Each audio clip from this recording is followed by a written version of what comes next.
I'm Mark Humphrey. I'm an AWCF and I'm an ATF at the minute. You know, the very essence of the mental game is this. The only reason an event matters is because we make it matter. Welcome to the Mullins Farrier Podcast. I had a soccer coach, and he always said, we are going to be the fittest team always out there. Because in the moment, you don't want to be worried about being tired. You want to be focused on the soccer game. Right. Which is what's going to translate for me, hopefully, in the CJF, is that I'm not worried about being tired. I can focus on the task at hand. And granted, he was like, get your specimens made. 3 months before you take your exam, get all your AW specimens made. And it's good to have other people putting that pressure on you as well. Sometimes if it's a single journey, and you've not got mentors that are coaching you, helping you, you kind of rest a little bit. If you're hearing this, you are currently on the non-subscriber feed. If you would like to hear this episode in its entirety, please subscribe using the link below. If you're a student, apprentice, or just find yourself in a situation where it isn't financially feasible to subscribe, please reach out to me on Facebook or through the website. The good folks at Out West Design and Fabrication are lending their support by helping us to cover your scholarship subscription. You can check out many of their incredible projects on their Facebook page. Out West Design and Fabrication, your choice for farrier rigs. Now here's a sample of this week's episode. Thank you for listening. Most people that I know in this industry only want the best for the other people in the industry, which is a pretty cool thing. Welcome, everyone. I'm freshly back from my trip to Focus and the International, and then hanging out with Danny Bennett doing some exam practice. As usual, I caught a bug that was floating around Focus, so please pardon the stuffy voice. As in years past, Focus was a fantastic convention, full of great information and lots of vendors, and the International was a world-class event with a large number of teams this year, representing countries from all over the world.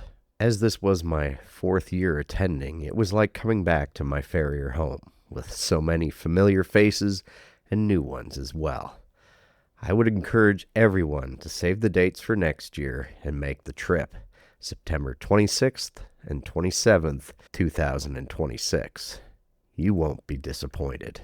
This episode was recorded at last year's Focus, and my guest is a consistent member of the Purple Army, a group of volunteers who work tirelessly behind the scenes to make sure that the International runs as smoothly as possible. This was recorded a week before my first attempt at the Associate, so I selfishly dug deep into Mark's experience preparing for, taking, and eventually passing the exam. He shares so many great insights that are applicable to anyone attempting a farriery exam. As I'm sure you're aware by now, I like to encourage my peers to pursue the exam path.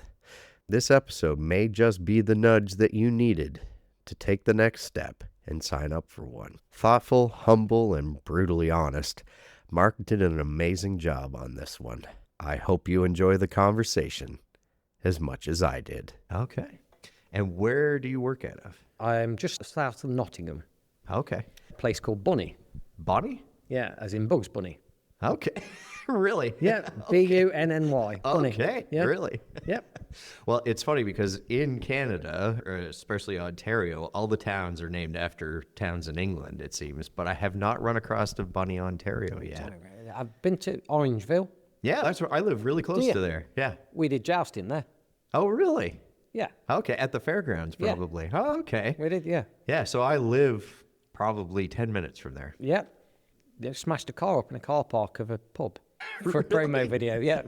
With the jousting? Yep, they had some local TV and they bought us a car and they just got us to hack it to pieces with axes. No and way. swords. Wow. Honestly, it was a very, very bizarre thing. Some local news person thought it was a good idea Well, just in a junk car. Probably the most exciting thing that had happened in Orangeville that year. Possibly, yeah. Yeah. Probably hasn't gotten much more exciting than that since then either. Wow. So jousting as well? Yeah. Okay. Well, used to. Yeah, you don't do it old anymore? now. Okay. A bit old? Yeah. Hurts a little too Hurts much? a little bit too Really? much. Okay. Well, then how did you get started shoeing in the first place? So my family have always had horses. We had a riding school. Okay. My grandfather and my father are both instructors. My uncle's a farrier. Oh, okay. So I went to work with his boss, his old boss, I should say. I did my apprenticeship there, which was a guy called Stuart Spence and his son Richard. They're in the Vale of Beaver. That's where hose competition is. If you've ever been there, No, I haven't. Okay. you probably will when you're over here, because that's in the next few weeks, I think. Oh, okay. Gotcha. You might get in there. So I did my apprenticeship there, which I worked for him for about 6 years, I think. Okay. Good times, learnt a lot. We had a really big round. There was, at the time, I think there was 6 of us working there. Holy. Okay. So big setup, considering not in Newmarket. Right. And we did big variants of horses, from a lot of hunt horses in the winter, and then show jumpers, event horses, race horses. We did a lot. Really? Yeah. Okay. Really solid apprenticeship there. And strangely, most of my group that did the AW with us, this group of friends, we're all apprentices there. So Oh, no way. yeah. Oh, okay. So he had a good year that year. There was like 3 of us that passed our AW, all from the From his practice. All from his, yeah, all in the same year, Oh, wow. because we all started it during COVID. Okay. So clearly you all remained friends, and did you work on preparing for it together? Yes, we did several things. I was a bit slower than the others, so I did one of the BFBA courses, Oh, okay. Yeah. and we did that course for a year, and then at the end of the year, I wasn't really good enough. And so after that, nothing much happened for a little bit, and then during COVID, we could do, if you were in education, you could meet up. Oh, right. Right. So Mark Caldwell put on one of his courses, and as a group of friends, we all joined it, because we thought it would be a good way of meeting up and skirting round a little bit of COVID rules, as Right. everybody did in one way or another. Yep. So we did Mark's first scientific horseshoeing course, and one of the other guys that did it, Andrew Coolin, with us, and a couple of other lads, they found a venue near them where we could just shoe the horses. Okay. So we'd meet up every couple of weeks and shoe the horses, put bar shoes on, and Mark would come up and meet us, and then we'd do the theory online. So we all went through it in that sort of process. Some of us Okay. slower than the others. Right. But yeah, we all got, most of us got through it, and it was, I'd say it was very informative, but it's a bit eye-opening, isn't it? Mm-hmm. Yeah. You don't realize how much you still need to learn. Well, I was going to say, yeah, learn how much you don't know. Yeah, exactly. It's very odd, considering you think that you probably think you're at the pinnacle of what you can, Right. Yeah. and then it makes you feel very almost humble, or you understand that you don't understand very much. Yep. It's quite an odd place to be for a while. No kidding. Well, have you heard of that Dunning-Kruger effect? So there were 2 psychologists, and they did this study, and basically the results were that the less you know about a subject, the more you think you know about a subject. Yeah. And then as you learn more and more, you learn that you Yeah, that actually makes know absolute less. sense, doesn't and it? that is why you'll get a cab driver who knows how to run the World Bank Yeah. or whatever, right? It's just a topic that they're not actually educated in. They think they know everything. Yeah. Yeah. And we went, a few of us after we did that, we went down and did, we passed our AW, and then we went down and did the BFBA FW course. Oh, wow. Right Introduction into to it. Yeah, that's, we thought, keep the ball rolling. Yeah, of course. Bearing in mind that was 2 years ago, and we still haven't got any further yet. It is a process. We did a pilot study. We're getting there. But yeah, you go on that, and like, that was a real eye-opener as well, because we sat down, and they said you have to bring computers and bits and bobs like that, and they sat down, first lesson, like word processing. Hey? Oh, boy. This is well out of my league as a farrier. And then it's like how to search for resource material and how to reference. And we came out of it the first day and like, we're not sure this is what we want to do. It's very different. And it's really weird because it's not, it's not farrier based. Mm-hmm. Really. Right. Yeah. Well, the theory side of it is, but it isn't. You still have the skills you have to learn on the same. They're not making shoes better Right. or just learning anatomy. It's learning how to do something totally different. It's very alien. No It took kidding. me a while to get my head around that. Yeah, it's a whole other skill set that we really haven't worked on No, up until I that think point, we're really right? poor at it as farriers, aren't we? Yeah, but at the same time, as you're learning it, you start to see, man, a lot of what I do is just based on anecdote, right? Like, Yep. it's case studies, it's not There's research. little or no science behind it. Yes, yeah. And then you look at some of the science that other people have done, like some of the studies that vets do that they base their theories on, like the Denoir guy Right. that did all the open toe shoes and all these shoes. His study sample was like 6 horses, and then 3 of them didn't make it to the end of the study.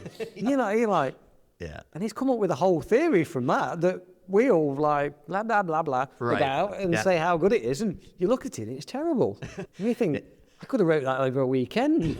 Yeah, so it does make you more critical, doesn't it? Yeah, really critical and a bit more judgmental of what everything else is. You don't take it all on face value, I don't think. Yeah, and I actually think that's a little bit of a problem on social media right now, where you have a few people, I'm not going to name names, that are pretending to do research, and they know the words to say, and they might put up a couple graphs and stuff that don't really necessarily mean anything.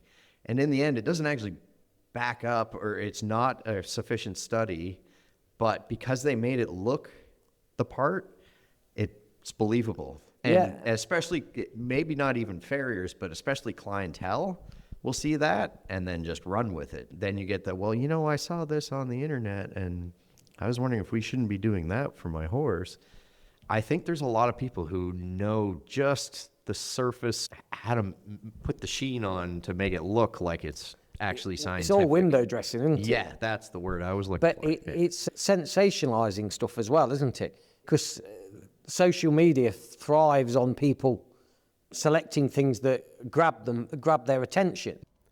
Before I let you go, here's another business tip from our in-house business guru, Andrew DeVisser of Fletcher Forge and Tool, the makers of the FFT 100 forge.